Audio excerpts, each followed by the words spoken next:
Hello everyone और आप सभी को नमस्ते। आज के इस वीडियो में हम ये देखेंगे कि निफ्टी, गोल्ड, सिल्वर या कोई भी सेक्टरल इंडेक्स का बॉटम कैसे फाइंड आउट करते हैं। तो let us straight away jump into the topic. अगर आपने रीसेंट इवेंट्स ट्रैक किए हैं तो डेफिनेटली आपने देखा रहेगा कि निफ्टी सितंबर 2024 से लेके अब तक कंटिन्यूसली डाउन ट्रेंड में है। अब जाके उसने एक स्ट्रॉन्ग रिवर्सल सिग्नल बनाया है। अब जब भी कोई डाउन ट्रेंड चलते रहता है तो नॉर्मली ट्रेडर्स के मन में एक क्यूरियोसिटी रहती है कि ये बॉटम कब बनेगा, ये डाउन ट्रेंड जो है ये कब जाके रुकेगा। तो उसे फाइंड आउट करने के लिए कई सारे तरीके यूज़ किए जाते हैं। लेकिन आपको ये जानना बहुत ज़रूरी है कि किसी भी एक तरीके से बॉटम फाइंड आउट नहीं कर सकते हैं। उसमें एटलीस्ट 2-3 एलिमेंट्स का कॉन्फ्लुएंस होना चाहिए। जैसे कि कोई प्राइस एक्शन होना चाहिए, उसमें वो सपोर्ट के पास होना चाहिए, और तीसरा कोई इंडिकेटर उसे रिवर्सल सिग्नल दे दे। आज हम जो टेक्निक देखेंगे उसमें एटलीस्ट आप 10 में से 7-8 बार किसी भी इंडेक्स का बॉटम फाइंड आउट कर सकते हो, वो भी बहुत ही आसानी से। टेक्निक यूज़ करने से पहले दो बातें आपको ध्यान में रखना है कि हम यहाँ पे जो चार्ट यूज़ करेंगे वो हमेशा वीकली चार्ट यूज़ करेंगे, और यहाँ पे एक सिंपल सा मूविंग एवरेज लगाएंगे जो है 200 डे सिंपल मूविंग एवरेज। अब आपको यहाँ पे क्या करना है, एक इंडिकेटर लगाना है जिसका नाम है स्टोकेस्टिक। अब स्टोकेस्टिक के कुछ सेटिंग्स है, उसे हम चेंज करेंगे। वो क्या है अभी देखते हैं। आपको पहले इंडिकेटर सेक्शन में जाना है। यहाँ पे जाके आपको टाइप करना है स्टोकेस्टिक। जैसे ही आप स्टोकेस्टिक टाइप करोगे, यहाँ पे टेक्निकल्स के नीचे यहाँ पे आपको दिख जाएगा स्टोकेस्टिक। इसके ऊपर आप क्लिक कीजिएगा तो आपको ये इंडिकेटर यहाँ पे लग जाएगा। स्टोकेस्टिक एक ऑसिलेटर है जो अपने ओवरबॉट और ओवरसोल्ड लेवल पे ऑसिलेट होते रहता है, यानी कि एक घड़ी के पेंडुलम के जैसा वो यहाँ से वहाँ घूमते रहता है। तो जब भी स्टोकेस्टिक 80 के ऊपर रहता है तो ऐसा माना जाता है कि मार्केट बहुत ही ओवरबॉट है, और जब भी स्टोकेस्टिक 20 के नीचे रहता है तो ऐसा माना जाता है कि मार्केट बहुत ही ओवरसोल्ड है। लेकिन हर बार ऐसा सीन नहीं होता है, बिकॉज स्टोकेस्टिक कई बार अपने ओवरबॉट लेवल में रह सकता है और एक अच्छी खासी रैली आप मिस कर सकते हो। तो इसीलिए सिर्फ स्टोकेस्टिक 80 के ऊपर चला गया है, इसका मतलब ये नहीं है कि मार्केट ओवरबॉट है, और ये अगर 20 के नीचे आया है तो इसका मतलब ये भी नहीं है कि यहाँ से बॉटम हो जाएगा। इसके लिए हमें थोड़ा सा सेटिंग में चेंजेस करना है। वो चेंजेस क्या है ये आप नोट डाउन कीजिएगा, और साइड बाय साइड आप चाहो तो इसे लगा के देख सकते हो। अब यहाँ पे देख सकते हो कि स्टोकेस्टिक जो हमने लगाया है वो बाय डिफ़ॉल्ट सेटिंग से लगा हुआ है। तो आपको क्या करना है, पहले सेटिंग्स में जाना है। यहाँ पे आप सेटिंग्स देख सकते हो। इस सेटिंग्स के ऊपर क्लिक करने के बाद इसके जो बाय डिफ़ॉल्ट नंबर है दैट इज़ 14, 1 एंड 3। तो आपको परसेंट की स्मूथिंग जो है इसे चेंज करना है। सिर्फ यहाँ पे 1 की जगह हम 5 करेंगे, तो हमारा स्टोकेस्टिक का जो बाय डिफ़ॉल्ट सेटिंग रहेगा अभी 14, 5 और 3 रहेगा। अभी आपने देखा रहेगा जैसे ही हमने 5 किया यहाँ पे स्टोकेस्टिक स्मूदन आउट हुआ। अब ये हमारा कस्टमाइज्ड सेटिंग बन गया। अब इसे यूज़ करने के लिए 2-3 बातें आपको ध्यान में रखनी है कि पहली बात, ये वीकली टाइम फ्रेम पे ही होना चाहिए। दूसरा, ये 200 मूविंग एवरेज के ऊपर होना चाहिए। और तीसरी बात, हमने जो स्टोकेस्टिक के सेटिंग्स लगाए हैं उसी सेटिंग्स के ऊपर हम ध्यान देंगे और उसी सेटिंग को हम यूज़ करेंगे।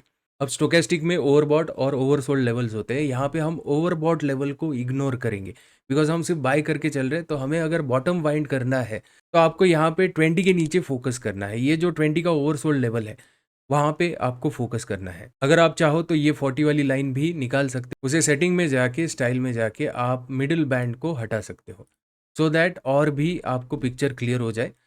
तो ये जो लाइन है यहाँ पे 80 की लाइन है, this is an overbought level, और यहाँ पे 20 की जो लाइन है that is an oversold level. अभी हमें क्या करना है कि अगर कोई बॉटम की प्रोबेबिलिटी देखनी है कि कहाँ से स्टॉक बाउंस हो सकता है, या फिर इंडेक्स, गोल्ड, सिल्वर, जिस भी इंडेक्स में आप काम कर रहे हो, जिस भी इंडेक्स का आप बॉटम फाइंड आउट करना चाहते हो, तो वो कहाँ से बाउंस होगा ये अगर जानना है तो हमें सिंपल सा एक रूल फॉलो करना है कि जब भी स्टोकेस्टिक 20 के नीचे आ जाए और वहाँ से क्रॉसओवर दे जाए तो आपको एक प्रोबेबल बॉटम मिल जाता है। बस इतना ही है, इतना ही आपको फॉलो करना है। एंड आप देखोगे 10 में से एटलीस्ट 7-8 बार आप एक सही तरीके से बॉटम फाइंड आउट करोगे। यहाँ पे हम एक छोटा सा एक्सरसाइज करेंगे जिससे कि हम फाइंड आउट करेंगे कि क्या सच में हम इसमें बॉटम फाइंड आउट कर सकते हैं कि नहीं कर सकते हैं। सबसे पहले हम क्या करेंगे, इस प्राइस को पूरा हाइड कर देंगे। यहाँ पे सेटिंग में जाके यहाँ पे मैंने इसे हाइड कर दिया। अभी हमारे पास कोई भी प्राइस नहीं है।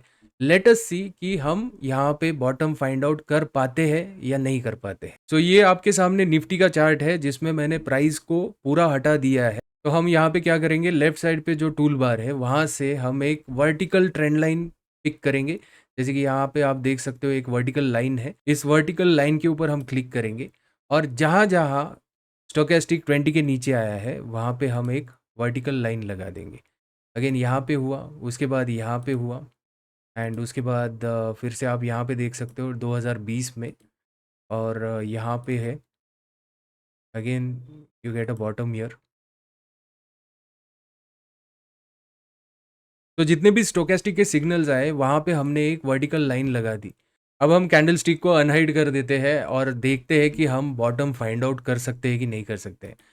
एंड यह यू कैन सी जैसे ही स्टोकेस्टिक ने जो हमारा कस्टमाइज सेटिंग था उसके हिसाब से अगर वो 20 के नीचे आता है, 10 में से एटलीस्ट 7-8 बार आप बॉटम फाइंड आउट कर सकते हो। यहाँ पे आप देख सकते हो 2016 में उसने बॉटम बनाया, यहाँ से स्टोकेस्टिक ने सिग्नल दिया था। उसके बाद 2018 में दिया था, उसके बाद 2018 अक्टूबर में दिया था, अगेन अगस्त 2019 में दिया था और उसके बाद ये जो फॉल आया था 2020 का, ये बहुत ही एक्सट्रीम फॉल था बट स्टिल स्टोकेस्टिक ने यहाँ पे आपको सिग्नल दे दिया था। उसके बाद आप देख सकते हो कि जून 22 का बॉटम, मार्च 23 का बॉटम और अब जाके ये स्टोकेस्टिक आज की तारीख में फिर से 20 के नीचे आया है। क्या ये बॉटम बनाएगा, नहीं बनाएगा अपने को नहीं पता है, हम प्रोबेबिलिटी के हिसाब से काम कर रहे हैं। बट 10 में से एटलीस्ट 8 बार 7 बार आप अच्छे से बॉटम फाइंड आउट कर पाओगे। तो ये हो गई निफ्टी इंडेक्स की बात। क्या ये गोल्ड पे काम करेगा? क्या आप गोल्ड के बॉटम्स फाइंड आउट कर सकते हो? क्या ये सिल्वर पे काम करेगा? क्या ये सेक्टरल इंडेक्स के ऊपर काम करेगा? Let us find out. ये आपके सामने गोल्ड का चार्ट है और यहाँ पे भी आप देख सकते हो कि स्टोकेस्टिक जब जब 20 को टच कर रहा है, वहाँ से जब जब बाउंस हुआ है, गोल्ड ने भी बॉटम दिया है। यहाँ पे भी आप देख सकते हो 2021 में भी गोल्ड का बॉटम आप फाइंड आउट कर सकते थे। यहाँ पे 2019 में भी आप गोल्ड का बॉटम देख सकते हो। जब जब ये 20 के नीचे गया है वीकली चार्ट के ऊपर, तब तब आप एक अच्छा बॉटम फाइंड आउट कर सकते हो। उसी के साथ सिल्वर में भी आप देख सकते हो कि जब जब स्टोकेस्टिक ने 20 के नीचे से क्रॉसओवर दिया है, उस एरिया में आप एक बॉटम फाइंड आउट कर सकते हो। यहाँ पे 2022 में उसने एक बॉटम बनाया था, उसके बाद 2024 फरवरी के आसपास आके ये 20 के नीचे आया नहीं था, so just touch and go था। Still it has given a signal और अभी रिसेंटली अगर आप देखो तो अगस्त 24 में उसने फिर से एक बॉटम का सिग्नल दिया था एंड यू कैन सी उसके बाद सिल्वर यहाँ से बॉटम बना के ऊपर की तरफ जा रहा है। यहाँ पे अगर आप देखोगे तो कुछ इंडेक्सेस है जहाँ पे स्टोकेस्टिक अपने 20 के लेवल के नीचे जाना शुरू कर रहा है। तो first index is Nifty dividend opportunities 50।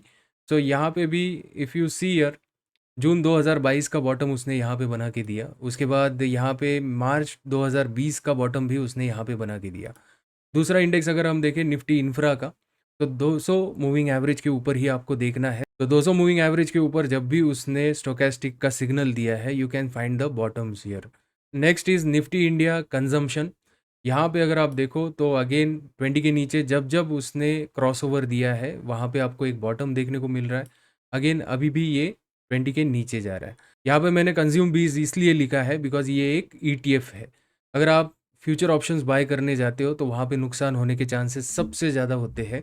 वहाँ पे टाइम लिमिट होता है, एक्सपायरी होती है, रोल ओवर होता है। इन सारे झंझट में आपको नहीं पड़ना है। सो जब भी इंडेक्स का बॉटम आता है, सो डेफिनेटली आप ETFs के बारे में सोच सकते हो।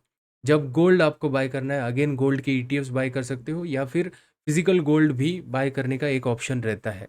तो जब गोल्ड का बॉटम मिलता है आपको, देन डेफिनेटली आप एक अच्छे प्राइस पे गोल्ड बाय कर रहे हो, ना कि जब वो एकदम हाईएस्ट पॉइंट पे रहता है। तो नेक्स्ट इंडेक्स अगेन CNX 100, यहाँ पे ये 20 के नीचे जा रहा है, लेकिन उसके पहले अगर आप देखो जब जब उसने 20 के नीचे क्रॉसओवर दिया है, वहाँ वहाँ पे आपको बॉटम मिला है। Then we have CPSC index, again 20 के नीचे अभी जा रहा है, यहाँ से क्रॉसओवर देने के चांसेस है। यहाँ पे अगर आप देखो जुलाई 2022 का उसने एक बॉटम दिया था और उसके बाद एक बहुत बड़ी रैली आई थी। तो इसे ट्रेल कैसे करना है, इसमें ट्रेड कैसे कर सकते हैं, इन सारी बातों पे हम बात करेंगे आने वाले वीडियोस में। एक एक करके मैं टॉपिक के हिसाब से वीडियोस बनाऊंगा। सो डेफिनेटली अगर आपने अभी तक सब्सक्राइब नहीं किया है तो प्लीज़ सब्सक्राइब कीजिएगा, बिकॉज बहुत सारे वैल्यूएबल कंटेंट इस चैनल पे अपलोड करने की कोशिश मैं ज़रूर करूँगा। Next we have reality index. यहाँ पे भी आप देख सकते हो रियलिटी इंडेक्स का बॉटम जब से बना, वहाँ से रियलिटी स्टॉक जैसे चलने लगे, बट आप एक अच्छे से बॉटम फाइंड आउट कर सकते हो एक सिंपल टेक्निक से, एंड दैट इज स्टोकेस्टिक। अब इनमें किन बातों का ध्यान रखना है, इसे हम फिर से एक बार रिवाइज कर देते हैं। सबसे पहले आपको वीकली चार्ट पे ही काम करना है, इसे डेली पे आपको यूज़ नहीं करना है, बिकॉज डेली पे आपको फॉल्स सिग्नल्स आ जाएंगे। दूसरी बात, आपको 200 मूविंग एवरेज के ऊपर जो सिग्नल आते हैं उन्हीं सिग्नल्स के ऊपर काम करना है। और तीसरा आपको स्टोकेस्टिक यूज़ करना है। स्टोकेस्टिक का सेटिंग मैं फिर से आपको बता देता हूँ, इट इज़ 1453। बाय डिफ़ॉल्ट 1413 होता है, उस 1 को हटा के आपको 5 करना है, दैट्स इट। जब जब वो 20 के नीचे आएगा you can expect a bottom, और वहाँ से जब भी क्रॉसओवर देगा तो वहाँ पे आपको जिस तरीके से भी ट्रेड करना है कर सकते हो। लेकिन हम यहाँ पे बहुत ही सेफ तरीके से काम करने की बात कर रहे हैं, तो इसीलिए आपको फ्यूचर और ऑप्शंस को अवॉइड करना है। गलती से भी जाके फ्यूचर और ऑप्शंस मत खरीदिएगा, बिकॉज अगले 3-4 कैंडल तक अगर वो वहीं रहता है बॉटम बनाने के बाद, हो सकता है कंसोलिडेशन आ जाए तो आपका बड़ा नुकसान हो सकता है। वाई? बिकॉज फ्यूचर्स में अगर आप खरीदते हो, आप लॉट में खरीद रहे हो और वहाँ पे आपको रोल ओवर करना पड़ता है। और दूसरी बात, जब आप ऑप्शंस में काम करते हो तो वहाँ पे और भी ज़्यादा नुकसान हो सकता है, बिकॉज टाइम आपके फेवर में नहीं रहता है। जैसे जैसे महीने का एक्सपायरी आएगा वहाँ पे थीटा डीके होने की वजह से आपके ऑप्शंस की वैल्यू ज़ीरो हो सकती है। सो इसीलिए ऑप्शन और फ्यूचर्स से दूर रहिएगा, मोस्टली इंडेक्स के ऊपर इसे यूज़ कीजिएगा। अब इसे स्टॉक्स के ऊपर यूज़ करना चाहिए कि नहीं करना चाहिए? तो अगर 200 के ऊपर स्टॉक है देन डेफिनेटली आप इसे कंसिडर कर सकते हैं, लेकिन मैं कहूँगा कि आप इसे अवॉइड कीजिएगा स्टॉक्स के ऊपर, बिकॉज स्टॉक्स जब आपको बाय करना है, ब्रेकआउट पे बाय करना हमेशा बेहतर रहेगा। लेकिन अगर आप ब्लू चिप स्टॉक्स में काम कर रहे हो then definitely in blue chip stocks के ऊपर आप इस टेक्निक को यूज़ कर सकते हो। बट मेक श्योर ये ब्लू चिप स्टॉक भी वीकली पे 200 मूविंग एवरेज के ऊपर ही रहना चाहिए। सो आई होप आज का वीडियो आपको पसंद आया होगा। सिंपल येट पावरफुल टेक्निक जो आपको लाइफ लॉन्ग यूज़फुल हो सकती है वो आज हमने देखी। इसके ऊपर काम कैसे करना है ये आने वाले वीडियोस पे भी हम देखेंगे। लेकिन तब तक के लिए आप सब्सक्राइब कीजिएगा, लाइक कीजिएगा, जुड़े रहिएगा चैनल के साथ, सो दैट आप कोई भी वीडियो मिस ना करें। सो इसी के साथ आज का कार्यक्रम यहीं पे समाप्त करते हैं। Thank you so much.